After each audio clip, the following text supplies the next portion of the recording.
អ្នកធ្លាប់សង្កេតឃើញទេថាស្ទើរតែគ្រប់អធិរាជចិនសុទ្ធតែស្លៀកសម្លៀកបំពាក់ពណ៌លឿងតើវាគ្រាន់តែជាពណ៌ដែលពួកគេចូលចិត្តឬក៏មានអត្ថកម្បាំងអ្វីមួយនៅពីក្រោយនេះថ្ងៃនេះយើងនឹងមកដឹងពីរឿងរ៉ាវដ៏ភ្ញាក់ផ្អើលនៅពីក្រោយសម្លៀកបំពាក់ពណ៌លឿងនេះទាំងអស់គ្នាជាង 3000 ឆ្នាំមុនជនជាតិចិនបុរាណជឿថាចក្រវាឡទាំងមូលនឹងគឺត្រូវបានបង្កើតឡើងដោយធាតុសំខាន់ៗចំនួន5នោះគឺឈើភ្លើងដីលោហៈហើយនិងទឹកក្រុមទស្សនវិទូបានហៅទ្រឹស្ដីនេះថាទ្រឹស្ដីធាតុទាំង5ឬក៏វូស៊ីងធាតុនីមួយៗនឹងត្រូវបានផ្សារភ្ជាប់ជាមួយនឹងពណ៌ទិសដៅរដូវកាលហើយនិងអំណាចខុសៗគ្នាក្នុងចំណោមធាតុទាំង5នេះដីត្រូវបានគេចាត់ទុកថាមានទីតាំងស្ថិតនៅចំកណ្ដាលដោយធាតុផ្សេងទៀតទាំង4ព័ទ្ធជុំវិញហើយពណ៌ដែលតំណាងឲ្យដីនោះគឺពណ៌លឿងដូច្នេះពណ៌លឿងមិនមែនគ្រាន់តែជាពណ៌ធម្មតានោះទេគឺវាតំណាងឲ្យចំណុចកណ្ដាលនៃចក្រវាឡនឹងស្ថិរភាពភាពសម្បូរបែបហើយនិងអំណាចជនជាតិចិនបុរាណក៏ជឿថាអធិរាជមិនមែនជាមនុស្សធម្មតានោះទេទ្រង់ត្រូវបានចាត់ទុកថាជាបុត្រនៃឋានសួគ៌អ្នកទទួលបន្ទុកតភ្ជាប់រវាងផែនដីហើយនិងឋានសួគ៌ដូច្នេះប្រសិនបើដីជាកណ្ដាលនៃចក្រវាឡហើយអធិរាជជាកណ្ដាលនៃរដ្ឋនោះពណ៌លឿងគឺជាពណ៌តែមួយគត់ដែលស័ក្តិសមទៅនឹងតំណែងដ៏ខ្ពង់ខ្ពស់មួយនេះរបស់អធិរាជពីទស្សនៈនេះហើយទើបធ្វើឲ្យពណ៌លឿងចាប់ផ្ដើមផ្លាស់ប្ដូរពីគ្រាន់តែជាពណ៌និមិត្តរូបទៅជាសញ្ញាសម្គាល់នៃអំណាចរបស់អធិរាជតើពណ៌លឿងក្លាយទៅជាពណ៌របស់អធិរាជនៅពេលណាការផ្សារភ្ជាប់ពណ៌លឿងជាមួយនឹងអំណាចមិនបានកើតឡើងភ្លាមៗនោះទេវាបានវិវត្តជាបណ្ដាហើយក៏ឆ្លងកាត់ជាច្រើនរាជវង្សផងដែរនៅក្នុងរាជវង្សថាងអធិរាជបានចាប់ផ្ដើមប្រើពណ៌លឿងឲ្យកាន់តែជាប្រព័ន្ធខ្ពស់ជាងមុននៅក្នុងសម័យនេះច្បាប់ស្ដីពីសម្លៀកបំពាក់នៅក្នុងរាជវាំងគឺកាន់តែតឹងរ៉ឹងហើយពណ៌លឿងចាប់ផ្ដើមក្លាយទៅជាសញ្ញាដ៏ច្បាស់លាស់មួយនៃឋានៈជាអធិរាជក្រោយមករាជវង្សមីងនិងរាជវង្សឈិងបានធ្វើឲ្យច្បាប់នេះគឺកាន់តែអនុវត្តយ៉ាងតឹងរ៉ឹងនៅសម័យទាំងពីរនេះពណ៌លឿងជាពិសេសគឺពណ៌លឿងរាងភ្លឺត្រូវបានកំណត់ថាសម្រាប់តែអធិរាជតែប៉ុណ្ណោះដែលអាចប្រើបានអ្នកណាដែលបំពានច្បាប់នេះអាចប្រឈមមុខនឹងទោសធ្ងន់ធ្ងរគួរកត់សម្គាល់ដែរថាក្នុងរាជវង្សខុសៗគ្នាភាពតឹងរ៉ឹងនៃច្បាប់នេះក៏មិនដូចគ្នាទាំងអស់នោះដែររាជវង្សខ្លះអនុញ្ញាតឲ្យសមាជិកគ្រួសាររាជវង្សប្រើពណ៌លឿងស្រាលមានតែអធិរាជទេដែលអាចប្រើពណ៌លឿងនឹងរាងភ្លឺបំផុតសំណួរសួរថាតើប្រជាជនធម្មតាអាចស្លៀកពាក់ពណ៌លឿងនឹងបានដែរឬទេចម្លើយនោះគឺមិនបានតតែសោះរាជវាំងចិនបានបង្កើតច្បាប់ស្ដីពីសម្លៀកបំពាក់នឹងដ៏តឹងរ៉ឹងដើម្បីការពារនិមិត្តរូបនៃអំណាចរបស់អធិរាជច្បាប់ទាំងនេះមិនត្រឹមតែហាមឃាត់ការស្លៀកពាក់ប៉ុណ្ណោះទេថែមទាំងបានកំណត់ប្រភេទកាណាត់ចំនួនស្រទាប់ហើយនិងលំនាំដែលអនុញ្ញាតឲ្យប្រើបានទៅតាមឋានៈនីមួយៗទៀតផងអ្នកណាដែលហ៊ានប្រើពណ៌លឿងដោយគ្មានសិទ្ធិត្រូវបានចាត់ទុកថាជាអ្នកប្រឆាំងទៅនឹងអំណាចរបស់រាជវាំងហើយបានទទួលទោសយ៉ាងធ្ងន់ធ្ងររហូតដល់អាចនឹងជាប់ពន្ធនាគារឬក៏ការសម្លាប់អាស្រ័យទៅលើសម័យកាលហើយនិងកម្រិតនៃបទល្មើសចូលស្រមៃមើលបរិយាកាសនៅក្នុងវាំងមន្ត្រីរាជការត្រូវប្រុងប្រយ័ត្នយ៉ាងខ្លាំងសូម្បីតែជ្រើសរើសកណាត់ក៏ត្រូវពិចារណាដល់ពណ៌ផងដែរដើម្បីកុំឲ្យប៉ះពាល់ដល់ច្បាប់ភាពតឹងរ៉ឹងបែបនេះបានបញ្ជាក់ថា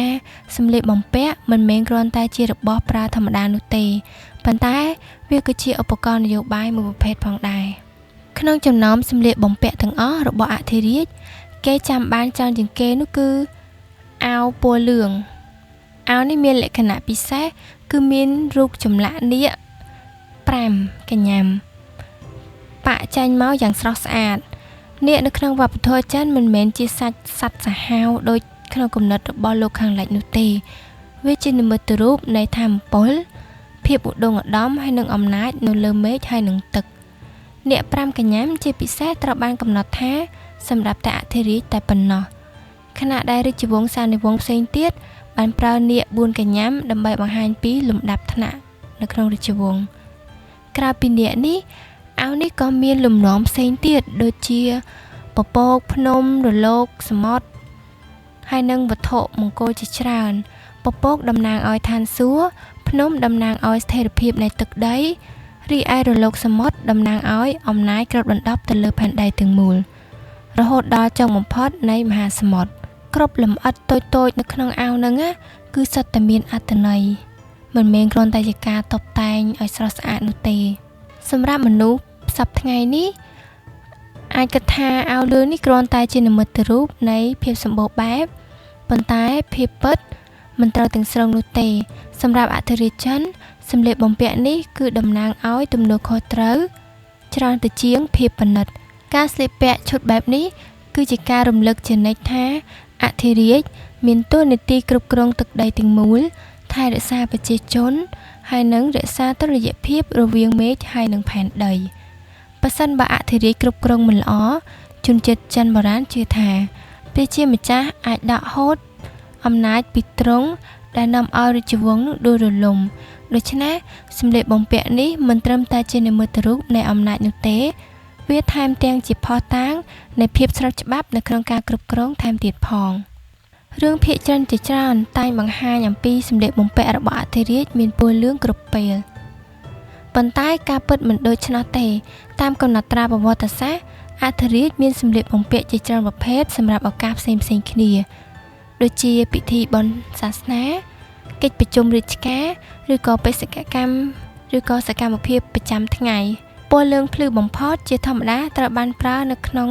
ឱកាសតែផ្លូវការសំខាន់ៗតែប៉ុណ្ណោះចំណែកឯសមាជិករាជវង្សក៏អាចប្រើពណ៌លឿងនឹងបានដែរប៉ុន្តែជាធម្មតាជាពណ៌លឿងដែលស្រាលជាងឬក៏លំនាំខុសពីអធិរាជដើម្បីបញ្ជាក់ពីចំណាត់ថ្នាក់នៅក្នុងខ្សែរាជវង្សនេះជាចំណុចមួយដែលរឿងភាគជាច្រើនតែងតែធ្វើឲ្យមនុស្សយល់ច្រឡំថាគ្រប់គ្នានៅក្នុងរាជវាំងស្លៀកលឿងដូចគ្នាទាំងអស់សប្តាហ៍ថ្ងៃនេះទោះបីជារាជវង្សចុងក្រោយបានដួលរលំតាំងពីដើមសតវត្សទី20មកហើយក៏ដោយក៏ពណ៌លឿងនៅតែជាប់ទាក់ទងជាមួយនឹងអំណាចនៅក្នុងគំនិតរបស់មនុស្សជាច្រើនអាវហើយនឹងសម្លៀកបំពាក់ចាស់ៗរបស់អធិរាជត្រូវបានរក្សាទុកយ៉ាងប្រុងប្រយ័ត្នក្នុងសារមន្ទីរធំៗដូចជាព្រះបរមរាជវាំងហាមឃាត់ជាកន្លែងដែលភ្ញៀវទេសចរហើយនិងអ្នកប្រវត្តិសាស្ត្រនៅតែបន្តចាប់អារម្មណ៍ហើយនិងសិក្សារបស់របរទាំងនេះមិនត្រឹមតែជាសម្លៀកបំពាក់ចាស់ៗនោះទេ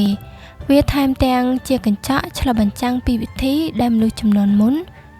យល់ពីអំណាចទំនួលខុសត្រូវហើយនិងទំនាក់ទំនងរវាងមេឃហើយនិងផែនដីដូច្នេះពណ៌សម្លៀកបំពាក់អធិរាជចិនមិនមែនកាត់ចេញពីចំណង់ចំណូលចិត្តធម្មតានោះទេវាគឺចាប់ផ្ដើមពីជំនឿជឿទៅលើធាតុទាំង5ដែលត្រូវបានពង្រឹងឆ្លងកាត់រាជវង្សមីងរាជវង្សឈិងហើយក៏ក្លាយទៅជាសញ្ញាសម្គាល់ដ៏តឹងរ៉ឹងមួយនៃអំណាចដែលជាការការពារដោយស្របច្បាប់ហើយនឹងការដាក់ទណ្ឌកម្មអាវរូបអ្នក5កញ្ញាំនេះពពកហើយនឹងរលកសមុទ្រឯនឹងគឺសុទ្ធតែផ្ទុកទៅនូវអត្ថន័យយ៉ាងជ្រាលជ្រៅសម្រាប់អធិរាជចិនសម្លៀកបំពាក់ពណ៌លឿងមិនមែនគ្រាន់តែសម្លៀកបំពាក់ដ៏ស្រស់ស្អាតនោះទេវាគឺជានិមិត្តរូបនៃអំណាចទំនួលខុសត្រូវហើយនឹងជំនឿថាពួកគេមានភារកិច្ចថែរក្សាប្រទេសទាំងមូលបើអ្នករស់នៅក្នុងសម័យនោះតើអ្នកគិតថាមានតែអធិរាជមែនទេដែលអាចស្លៀកសម្លៀកបំពាក់ពណ៌លឿងតែមនុស្សគ្រប់គ្នាអត់មានសិទ្ធិស្លៀកសម្លៀកពណ៌លឿងនឹងដែរឬក៏យ៉ាងណាកុំភ្លេចជួយ comment នៅខាងក្រោមហើយវីដេអូរបស់យើងបានមកដល់ទីបញ្ចប់អរគុណសម្រាប់ការទស្សនាជួបគ្នានៅវីដេអូក្រោយបាយបាយ